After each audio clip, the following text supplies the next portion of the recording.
have this little talk about this idea of selling disruption. Right? And you're kind enough to join us this evening to talk about that. But before we begin, maybe you want to share a few things about who you are. Give us like your 30-second intro and maybe share one interesting thing about yourself that no one else would know. Or not many people would know. We don't want to be too exposing. One interesting thing, one interesting thing, maybe it's not so interesting, is that I discovered this weekend, I've known it for a long time, is I'm not very sensitive to very cold weather, and which is okay because, you know, like this weekend I can go out and go running in pretty cold weather, but it doesn't mean I don't get frostbite. So I came back from a run on Saturday afternoon, and it's like, oh, that wasn't so bad, but then I had to go to the hospital because I had frostbite on my right finger. So it's like a synapse is missing. It seems cool, but it's not so great. Okay, that's terrible. So I don't even know where to go from there. But bravo for the frostbite. Well, let's warm it up a bit. Okay. And we're going to play this game of why the hell did you actually go ahead and do a startup? Because you did this thing called Virgin Mobile. Yep. I don't know if anyone's heard of Virgin Mobile. Is that company? Who's that guy again? Richie Rich? Branson. Sir Richard. There you go, Richard. Exactly. Sir Richard. Yep. So you got involved in that, and we'll go back to your talk about your background in a little bit. But what got you started there? How did that actually happen? And maybe a little bit about your kind of career progression. Sure. Post Virgin Mobile. Sure.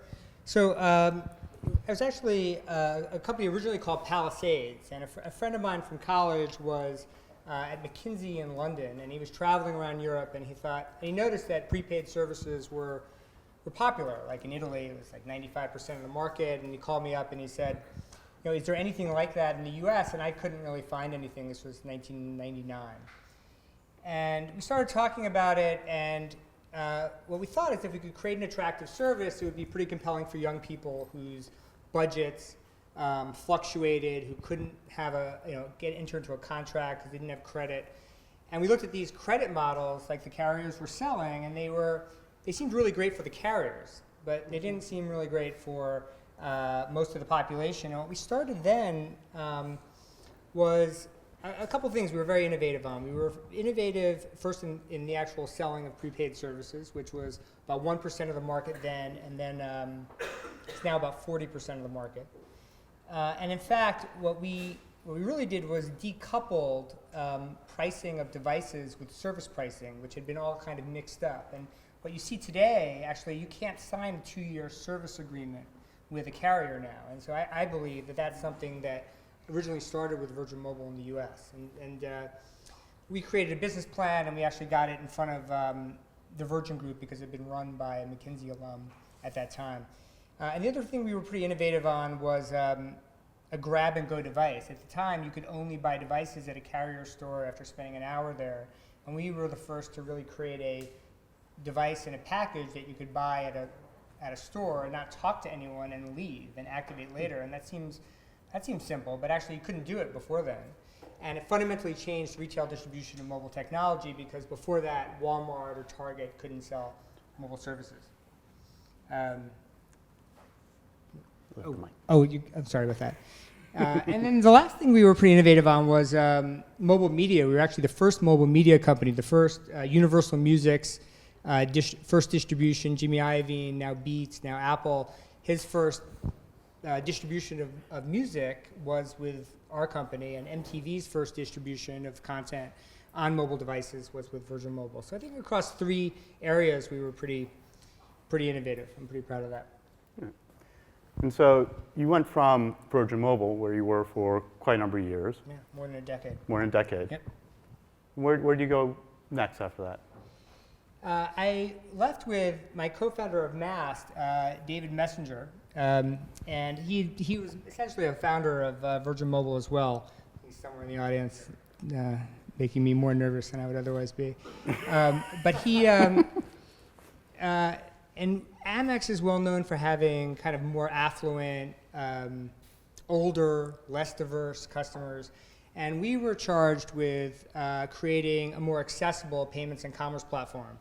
And David led the launch of that platform in China, where it's now the #2 payments platform in China, which just behind Alibaba, a bit distant, but pretty considerable business. And we launched it with Walmart under the Bluebird brand and in other markets as well. So, kind of expanded American Express's base. And did that kind of lead to, or some of the things that you learned lead to actually launching Mast Mobile? Was that or was this something kind of like a totally different thread? I think it was a bit of a different thread. So, Amex is a great institution, and but not quite for me. It's a holding company. It's a bank holding company, and that's okay, but it creates certain challenges. And so, when I left American Express, and I was kind of reactivating my network, and I was thinking. So I started calling around, and I called someone, and he didn't call me back for like 3.5 weeks or 4 weeks. I remember because it was really annoying. And he called me back on a Friday at about 6 o'clock, and he said, I'm sorry it took so long to get back to you, but I just noticed this red light was on my desk phone, and I don't even know that number. And I started thinking, well, that's unusual because it's on his business card, and he's a pretty precise guy. Like, I would think he would know his phone number. I knew my phone number when I was like in first grade. That's what your mother says, remember your phone number? And so, but he didn't know his phone number. And David had been talking to a head of product at Facebook who ran Facebook Home. And he'd been complaining about how difficult it was to get like 10 devices from AT&T. And David started looking into it, and we were collaborating and on just bouncing ideas off each other. And David really started driving this and kind of pulling at this thread. And what we developed was a kind of view about what was going on here. And our view is that there's really a fundamental change in the way people were working, from kind of more isolated tasks to much more collaborative. Fluid teams. It was changing the way people were designing office space, from fixed cubicles and fixed offices to kind of open floor plans, activity-based space. It's even changing actually the way people are designing buildings now.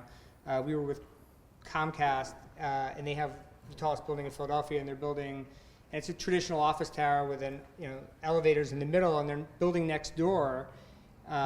They're designing, they took the elevators from the middle to the side. They took the whole core, the mechanicals to the side, and they did that because they want open floor plates, And so what we see now is that people are just mobile all the time. They're not mobile because you're working flexibly at home or in coffee shops, which you read a lot about, but they're mobile because they're in the office and they're not at their desk half the time.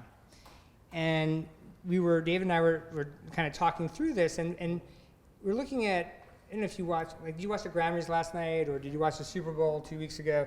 What the carriers sell are maps. They sell maps. There are red maps, there are yellow maps, and there are magenta maps, and now there are maps with ping pong balls. And that's what they sell. They sell coverage. And that turns out to be really hard to do and very underappreciated by most people, but that's really what they do. And they don't provide any kind of differentiated service. If you look at how people are communicating, there's no differentiated service, and it leaves, from our perspective, it really leaves open an enormous area for innovation and disruption ultimately, because they provided this, gym or playground or playing field. But they're not providing any of the rules, any of the sport rules, any of the toys, really, or any of the structure that provides a differentiated service. And that's what we set out to do at Mast. And that's what we think that there's been really no innovation in communications. Like, if you think of where innovation has come from over the last 10 years, it's come from, you've read a lot about Slack, you use Slack. And Slack's, or a messaging application, Snapchat, those are really useful applications, and they're asynchronous communications, right? And they work really well until they stop working. And I call it a slack up. It's like a pile up. If you're like, everyone's moving along and getting stuff done, and then, but if you actually have to make to make a decision, like if more than 3 people have to resolve something, impossible. All the efficiency you just garnered over the last 3 hours, gone. You need we think that there is, I think that there is a place for fundamental innovation in synchronous communications. And synchronous communications are, we're having this conversation, Right. and that can't be replaced. Yeah, it's funny you mentioned about mobile, and because I just wrote an article just about mobile and how it really hasn't moved what we do from a sales perspective all that much. We're still using like apps that are disconnected and all over the place, right? And someone mentioned to me, just because someone says mobile doesn't mean you're mobile. Because you're actually doing so much work on this thing, right? And even tonight, I have it here, and I have my notes up for what we're going to talk about. But the thing I wanted to kind of dive into now is you're trying to change an entire mindset, right? You're changing that proverbial status quo. So how do you actually go about changing perceptions when something hasn't necessarily existed before, exists in a different form, and now you're delivering it in a completely different package, like you did with Virgin, like you're doing with Mast? What's your perspective on that? How do you kind of change the status quo? How do you get people out of a comfort zone? I mean, I think, for us, the status quo, let me ask you, how many people are using their mobile phones for more than half their business calls? All right. And how many of you are using your personal mobile number for those calls? And how many of you are capturing that call data into your CRM platform like Salesforce? Yeah. Right, so it's like, just note for the folks on the video, there's no hands up, or maybe one. So it's like the We'll talk status later. quo is like a bleak and bewildered place. Like all you need to explain is like, look, this is not working for you. I mean, we don't need to tell people about where they need to go or who they need to be or what kind of business to run. Well, all we are trying to do is explain that the tools they have are not helping them get there. And they're not really working or supporting the way they actually work and live. And so, and so when we see really smart people doing really dumb things. I can show up at a meeting and somebody shows up and they put two phones on the table. Why are you carrying two phones? That's expensive, despite being kind of a hassle. Or they are forwarding all of their calls from their landline to their mobile phone. So they're paying whatever they're paying, $45 a month for their landline. They never pick it up. It forwards all the calls to their mobile phone. They're like, these are intelligent people who are kind of putting together, like kludging together some kind of solution that works for themselves, because this enormous industry that, the VoIP, broadband, mobile complex actually doesn't do what people really need it to do. And so that's where we stepped in. So is it possible that AT&T and that Apple actually aren't providing a service that works the way you work and live today? And at Mast, the 20 people of us who work 20 blocks north of here, we think so. We think actually there's an enormous opportunity to provide a service that actually works the way you work. Yeah. But still kind of a nascent idea, right? So the leap to go, I guess quoting, crossing the chasm, the leap to go from people who just get it to those that don't. What's been your go-to market strategy? What was successful at Virgin? What are you finding successful at Mast in terms of going out there, telling the world? Is it marketing driven? Is it PR driven? Is it sales driven? What's working? So we're very tactical. We are extremely tactical. When we talk to people about what they're using to communicate and to run their business, we can talk about their desk phones, right? For example, and we say, well, how many minutes? Send us a bill. We want to know how many minutes are you actually using this desk phone? The answer is not very much, like 12 minutes a day, like literally crazily low numbers. And then some people are using app-based solutions. They go, I've got this solution, and it forwards all the calls from my desk phone, and it rings on my mobile phone, and I've got this app. I can make calls out of this app. And you look at it, and no one does that. No one goes into an app to make a call. So people think they have a solution, but they don't have one. And so we look at the specific components that are actually, the the existing players all come from a certain position in the status quo. They come from, they're a mobile carrier, or they're an app developer, or they're a VoIP provider. And when we set out to build Mast, we didn't know if we could build it, but we thought, since we have no stake in any of this, what would we build? And our thesis is you should have one work number, not multiple numbers. That seems, you wouldn't give me 2 email addresses, right? It should be on the device you always have with you. And you should carry one device, not 2 devices. And it should have security, and it should capture everything you do with a sales lead into Salesforce, into CRM. And so we're the only company on the planet that can take a call to or from your mobile phone, to or from a Salesforce lead, and capture it in Salesforce. Create a task, so without changing your workflow, it's like you just put notes in if you want to. And so when we set out to do that, we didn't know if we could build it. Turns out we were able to build it. Right. But we didn't have a position, so we didn't have to, from the position of another competitor, we didn't have to cross. Right. You didn't have to do any sort of competitive positioning. But in a sense, I mean, there are competitors, right? Sure. Right. Because there are folks out there that are providing some sort of telephony solution, or even Google Voice, right? Sure. So there's some of those things that Yep. are out there. So Yeah. when you were going out and starting to talk to companies about, well, why are you spending all this money on phones? This really makes no sense. Right. What did some of those first deals look like? Can you maybe walk us through maybe a few examples of some of the companies that you've worked with and are starting to look at things Sure. like Mast, or even like beforehand with Virgin Mobile when you started to do those deals? Well, when you're starting out with a company like Mast, where when people haven't heard of the brand or they haven't heard of the service, and they're leaving maybe a ShoreTel and an AT&T for a Mast, and they're thinking, why? It goes back to, well, no one lost their job for hiring, picking IBM or something. So it's actually it is a leap.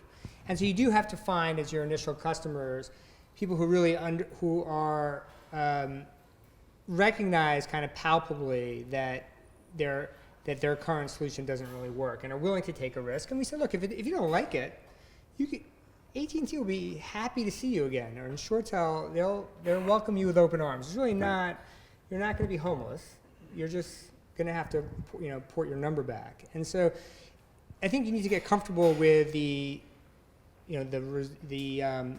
unwinding if there turns out to be one, and there generally isn't.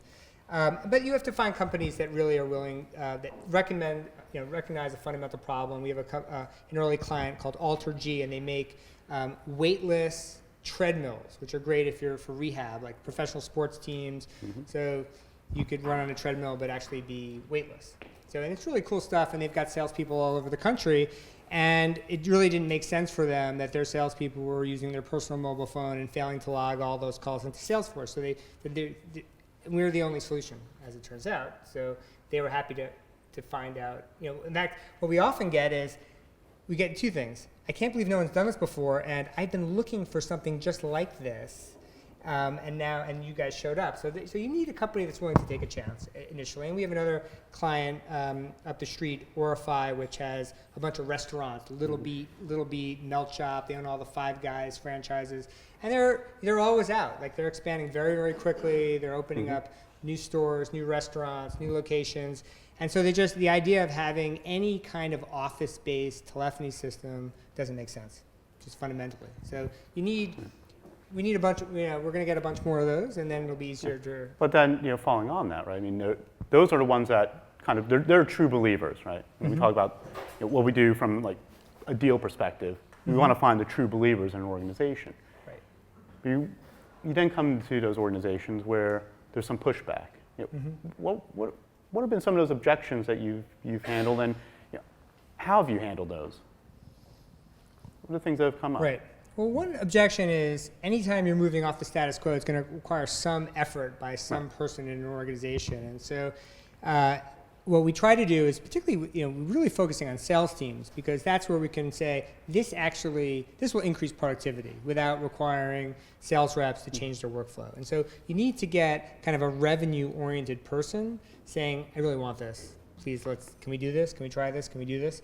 And then you can get the person who might actually have to unplug some phones and do some other work behind it, a little bit of a kick in the pants. And the other thing, though, is that actually ultimately we take a lot of work out of the organization and manage it for them. And so ultimately, there's a little bit of upfront investment, and then over time, they see that actually this is much easier to manage. I mean, if I told you that you had, if you were hiring 4 people tomorrow and you had to get desk phones and program your PBX, that would be an enormous hassle. And that could only be outweighed, really, if I said you now have to get 4 AT&T phones, like go to AT&T. I mean, that, like, what a project, right? So, we make a lot of that simpler. Well, it's kind of like what I tell people, it's time to value. Right? Yes, it's an investment. Right. It's an investment, but you take on part of the investment to actually help move along the sale and actually get people to see the value of what you're pitching them initially. Yep. I think that's right. So, following on that, what do you think in terms of founders that are starting out? Mm-hmm. Right? And there's a lot of who here is actually a founder of a tech startup? Right? I'll open up the questions soon, but you've been involved in 2 startups essentially. Mm-hmm. What do you think is important just in terms of setting up sales and getting to the point where you have repeatability? Because you may still be early right now with Mast. You may not have a repeatable sales cycle, mm-hmm. but you're learning kind of things that work for you. But are anything kind of like lessons learned that you've found that, from a founder's perspective, you really need to kind of think about when it comes to sales? When it comes to sales, our view is we spend a lot of time, frankly, understanding how people are actually working. So I think that you can't come up with I think one of the problems with founders, and maybe we suffered from it to a certain extent, is that you really believe that this is how the world should be. And if people aren't getting it, there's something wrong with you. Like, this is so obvious. And actually, you'll never sell anything that way, right? You really need to understand how people are working. I always think of saying there's no ideas but in things. Like, there's only the way people mm-hmm. specifically work, or if you're trying, what is working for them, what is not working for them. And we have scripts, we've got demo scripts, we've got discovery scripts, we've got, we're doing a very structured outbound sales process, and we've been refining these email templates, and it's based on, and we refine them endlessly based on feedback that we're getting and what's working, and we really, so we're learning as quickly. We may seem confident about what mm-hmm. Where we expect the world to go, and we do have a strong view. I mean, we think that there are going to be no desk phones. I think there will be no desk phones. 3 years, 5 years, we can argue about it, but there won't be any desk phones. And so, but how we get there, or whether we get there first, is an open question. And I think the more iterative the process is, the more we learn, the better. Like, we don't promise nirvana. Well, I think you make a really good point, right? It's important to have a strong point of view. Mm-hmm. Right? I guess in some certain sales methodologies, we may call it challenger or maybe insight selling, but the approach is still the same. You have a thesis, you have a strong vision and opinion that you're putting out there in the marketplace. It really sounds more like the terms of the mechanics of how to actually get there mm-hmm. is what you really need to be careful of. You can be stuck in one kind of mindset mm-hmm. and really do some damage to yourself right. and your company and your growth if you get stuck there. I think also we're very close to mobile technology, and we're very close to B2B sales. And so we're very we're always aware of how actually mobile technology is affecting B2B sales. And so I was talking to one of our SDR, and he was saying, it's interesting, and it seems so obvious, but he said most sales emails actually get answered after hours. Like, if you're going to get a response, it's going to happen after hours. And the reason is that someone might be on a train, or they're under less pressure. If it's 3 o'clock in the afternoon and you're rushing to a meeting, one thing you're not doing is answering a sales email.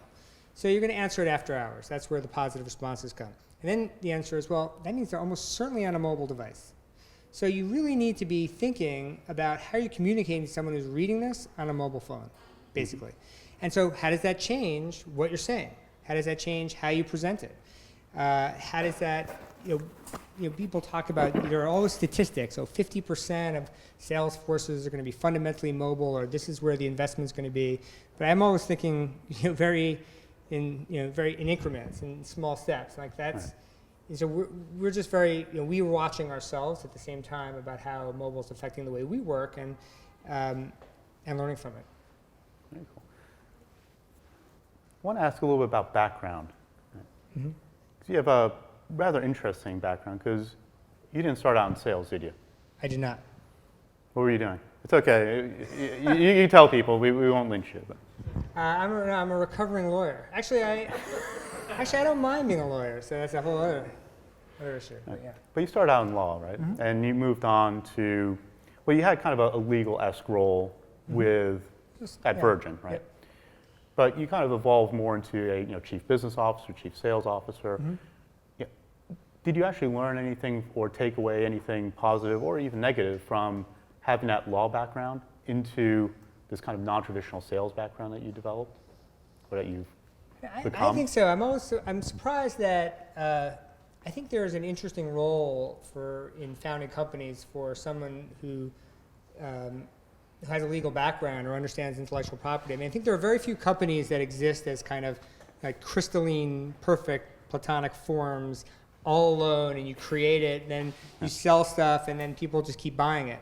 Usually, and certainly it's much faster to situate yourselves in a network of partnerships, right, where you're actually creating the highest value component. Like we never set out to build towers, cell phone towers. That would be crazy, very expensive, and we wouldn't be good at it. And other people do it better, and let them do that, right? We're going to create the software that is actually how you feel, how you work, how you actually interact with the device and your workflow generally. So I think of most successful companies, and certainly the fastest way to scale a company, in my view, is to say, who am I partnering with in this to create a broader platform where these are kind of the other people, and we won't offend them, but in our view, they're kind of commoditized things that's lower value added, and I'm going to build the highest value component.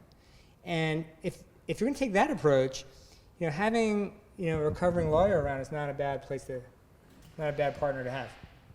You can, you're the ones that are reading the contracts ultimately. Yeah. And actually understanding what half the language is all about. Exactly. Yeah, you got to read stuff. Yeah. Reading all the good be stuff. Surprised later. Any terms that any founder should stay away from? I I'm kind of going off a tangent here, but. You mean like in terms of just like T's and fundraising, C's. or? Like T's and C's when you're doing like a deal. Oh.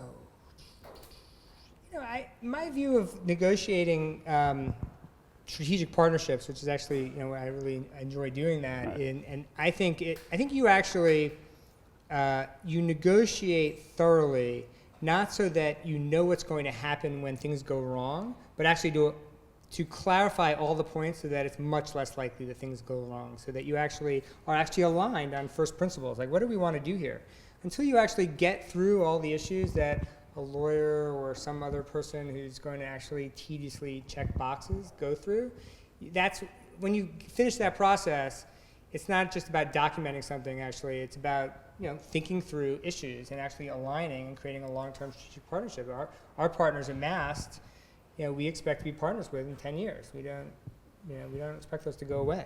It's funny. It's to me, the perspective has always been, how do you get to yes? Right? I mean, I don't know if you've ever read the classic book on getting to yes, but to me that seemed to be the best foundation for any type of agreement, whether you're talking about large corporate, small stuff, but finding some level of agreement and building that into and baking that into the contract and focusing on that part. Right. So I want to open it up to just questions that people may have for Peter, and we'll go from there. We're actually going to have a roving mic, so C will be coming around. If you have a question for Peter, we can kind of get that started. We have a question up here in the front. And when you ask your question, state your name, company. Hi, I'm Ryan. I'm from DocSend. Peter, my question is, when you're in the early days and you don't have proof of ROI, how do you sort of tackle that issue when you're dealing with, especially like you said, nobody ever got fired for going with AT&T, right? So how do you sort of approach that from a sales perspective when you're in the early days? You know intuitively, you have a very strong belief of what your product is capable of, but you don't have any metrics. Right. And while you can be a really convincing speaker, it's how do you convey that when you're still lacking that data? Right. Yeah, it's a big problem with startups.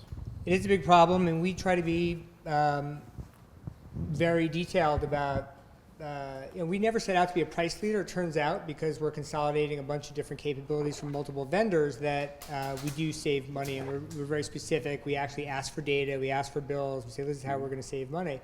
And then the other part of it is actually lowering the bar to the decision point, which is we don't say you've got a company of 250 people and all 250 people need to adopt Mast by Friday. You can start with 5 people, and we see them. They start with 5 people, and then they use it for a month. They like it. They eventually port their personal number. And we find them activating customers, activating employees on Mast. Every week we see 2, 3, none, 4.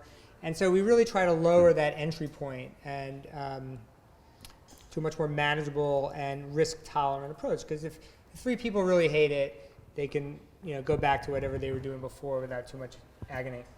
Yeah, makes sense. Start with small steps and de-risk, essentially. Yeah. Next question. Hey, Peter, Leo from ADP. So my organization is really interested in the analytics of the sales cycle, and I'm sure anybody here in sales is too. Well, we believe in multiple touching to make sure that we get in contact. So I'm interested in the science and technology behind and what kind of data you're capturing when I call you at Mass Mobile and say, I want to sit down with you and talk about what we're doing with organizations. Well, what kind of data are you capturing when I call? Because, to me, it's very important to have data along with just the touch. Right. So, one thing is that the fact that you call me, if you're a prospect of mine or a client, the fact that you call me almost never gets captured, right? But it's actually a very important point. Like, why are you calling me? Are you interested in the product, or are you unhappy with something? That almost never gets captured if it's going to, it's going to a mobile phone, and that's where more and more. It's not just field sales that are kind of mobile. You'd expect field sales to be out in the field, but actually inside sales teams. Even customer support, maybe not hardcore, large-scale customer care centers, but are moving around, and so they're using their mobile phone. And so you call me, I'm capturing the fact of that call, the call metadata, when you called, who called, how much time, which rep it went to, and then I surface that as a task. And when I get around to it, or if I'm at my computer right there, I can put any notes in. And so we're capturing call metadata, which it should be easy, but actually it turns out to be quite difficult unless you are actually kind of technically in the signal path of a phone call. You can't do that, and so the only people who could do it are the large carriers, and they don't do it because they're really not software companies. It's not how they think. Hi, Aaron Grossman with Clean Shelf. You talked a little bit about how selling against the status quo isn't that hard because the status quo is so crappy, but in the very early days, how much validation did you do as you were building and starting to sell the product, and how much did that input the product development process to sort of validate the hunch that you had that this was a problem that needed to be solved? Right. So basically, getting to the customer discovery. Mm-hmm. Well, we talked to a lot of companies. We talked to people that we knew, and we said, if we could do this, would it be interesting? And we get that today. Like, actually, when we one of the challenges that we have is that when we actually get in front of someone, it's pretty compelling. Like, they actually to do the demo, and they're like, wow, that's really cool. Why doesn't everyone do that? Or why hasn't that existed for years?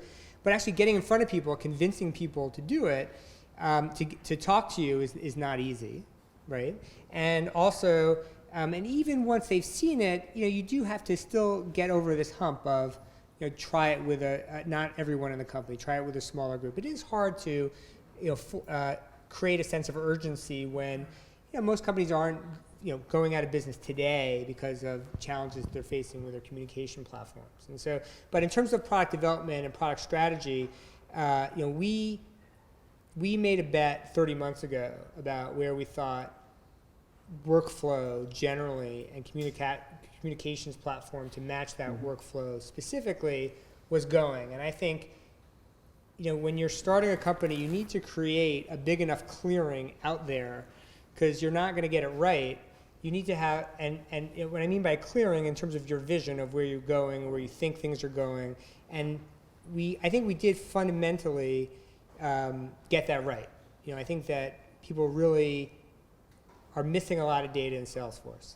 Their fundamental company identity is literally misplaced on a desk phone that they never use, and then they're carrying 2 devices and it's expensive. And so if you try to solve all these problems, you get to, from my perspective, you get to one place. You get to what we built, and we kind of looked far enough out because it took a long time to build it. We've been at this for 30 months now, and so you had to have a kind of a view that was broad enough to accommodate kind of a slightly missed trajectory and still land in the clearing, if that makes sense. But the answer specifically is, we talked to a lot of people, said if this is something, if we could do it, would this be interesting? And the answer in almost all cases was yes, but you probably can't do it. So did you follow on? Did you do that just through your own networks? Well, it's pretty much within the network. I mean, we didn't do any. You didn't target anyone specifically. Yeah, I don't think we didn't do any cold calling or said. But we asked people who we didn't know well, but it was usually people we knew. Okay. Or knew of. Hey, Peter. Jonathan Sorga, Predictive Loop. Curious, as you start these ventures and create the ideas and move them forward, start to engage with prospects, what are some of the thoughts that you have when you want to transition those conversations onto a sales team? So trying to run with entrepreneurs, startups, and engaging the prospect base is a very different conversation that happens between founders and the sales team that follows them. So just some of the things that you think about as you try to translate your early conversations to a team that's going to scale out for you. Yeah, that's an excellent question. Yeah, that's a great question, and we spend a huge amount of time thinking through. We're a communications company, and so we're very aware of how we communicate. We think that the way we communicate about our product and our platform is important. It's innate. It's not, we're not selling teddy bears, and so we're not, if we were selling teddy bears, we might be fuzzier and cuter. I may have to quote you on that. We're not selling teddy bears anymore. But I mean, David's new tagline. Exactly. So we think about how we communicate, and so we have a small sales team, and we're constantly going over what message do we want to get across? What do we want to learn quickly in a conversation about who we're talking to and what their issue is, and how, and then there are a couple of different paths of each one of those conversations. We're trying to replicate it. We're trying to make a blueprint. We're not trying to be overly formal, and yet we want to be consistent. It shouldn't matter whether you talk to one AE or me or another AE. Ideally, it shouldn't matter. And so we're trying to be structured. We're trying to be formal internally. And the way we do that is we've created kind of models of whom we're talking to and what their likely needs are, and we specifically find out what their issues are, what they're doing, and that actually informs how we present it, just 3, 4, 5 minutes into the conversation. So that's what we're trying to get to. I don't think we're there, but the goal is it should never matter who our company you're talking to about our platform. Yeah. Next question, up here in the front. Hi, my name is Zalman. I'm a BizDev consultant for startups. So some of the things that I'm having difficulty with the startups I'm working with is, so you pick a vertical, 1 or 2 that you want to hit first. Question is, how do you not get boxed into these verticals and then be able to transition to other verticals? Because once you, say, successful in 1 or 2 verticals, so then your positioning becomes that your solution is for these verticals. How do you then jump to other verticals? That's an excellent. Have you used a vertical? Have you thought about verticals? Yeah, no, we have. And so we specifically started with 2 verticals because we thought the reception would be better the reception of what we're trying to do would be more positive. And I do think, I don't know if you, this is great, Ben Hart's book, The Hard Thing About Hard Things, he's kind of a jerk, but it's a great book. I don't mean he's a jerk, I mean his tone in the book is kind of annoying, but what he says is that you need to own your initial market. You really need to focus and own that, define it in a small way, own it, and branch out. And I think he's absolutely right. You can't just say, we're going to market this. First of all, we're not big enough. We just don't know enough about the insurance industry right now to market it to insurance. We think it's going to be great for insurance companies. There's no reason it shouldn't be, but we don't have time to learn what their issues are now. We'll get there, but right now we're focused on a smaller group of companies in a very specific size, 50 to 500 employees in specific verticals, and then within those companies, literally 3 different people. We're going to identify the 2, maybe 3 people in those companies we want to talk to. Right. Anything beyond that, we're wasting our time. We're going to get to everyone else, but not right now. Yeah, I mean, it's a classic mistake I see every startup make. It's just going after way too big of a market, not trying to figure out what their niche is, and really honing in on it, just like Ben Horowitz says. Yep. By the way, that is a really great book if you haven't checked it out. Hi, Jeff Dobin from BAI. We do cybersecurity. Also a former attorney, so hello. We got a couple of you Peace here. out. Yeah. Thank you very much for speaking with us. I kind of wanted to flip the script and ask you, what is your ask? How can we help you? Oh, there you go. Oh, that's wonderful. Did we pay him? I think so. Good job. Good job. We may actually do like a recovering attorneys meetup at some point. Exactly, right. But Well, look, we really believe, I'm happy to talk to anyone here, the next meetup, which are great, by the great events. I mean, I really enjoy, I enjoy them when I'm not speaking much more than when I'm speaking. me too, ironically. But they, we think we've got a great platform for any B2B sales company, basically, and we're not well known, and we think we should be, and it's just a matter of getting out there. So if you're interested, I'm here, and I'll stay here all night to talk to you. But secondly, we're also interested, as important, we're interested in learning from you, like how. It would be great if I could send a few emails out and just really understand how are you using mobile. How are you what is your day like in B2B sales? It's mostly B2B sales here. And how are you using mobile? What's working for you? Maybe it's working great. I suspect not, but I'm sure for some group it is. And I'd like to know why, because that's an issue I need to address. So it would be great to get some feedback from you about what's working and what's not working. All right, so I'm going to ask like one last question. You're going to stick around for a little bit, right? Yeah. Yeah. So Peter's going to stick around, ask any questions that you may have, or ask Peter privately. But every meetup, I want to ask at least one last question. Is there like a book or something that you've seen or read recently that's really inspired you? Something that it could be sales related, could be not sales related, but anything you want to share? The Ben Hart's book is relatively new. It is very good. The hard thing about hard things. Yeah, I mean, it's about founding and running companies, and it's also very much about sales. I mean, at least half of it is about B2B sales. And then I think also the other thing I took from it that I appreciated is that there's really very few companies that don't virtually go out of business and come back. Successful companies that haven't had a near-death, Apple being the most famous experience. And so there's no shame in it, and there's no stress. It's just, I mean, it's interesting how frequent it occurs. It seemed like his company was going to like die like every few months. And Exactly. it's like this horror story of like company formation and exactly. building. But I think the fascinating thing about that book was some of the insights that came out when he talked about Mark Craney, who eventually took over sales at Opsware, right? And just how interesting it is that get that first hire right. When you need to start scaling your organization, you feel like you know enough to have the right person take control. Because when you don't, your company could go all over the place, and it's almost as if it's like a little bit of an evangelical sale in many ways.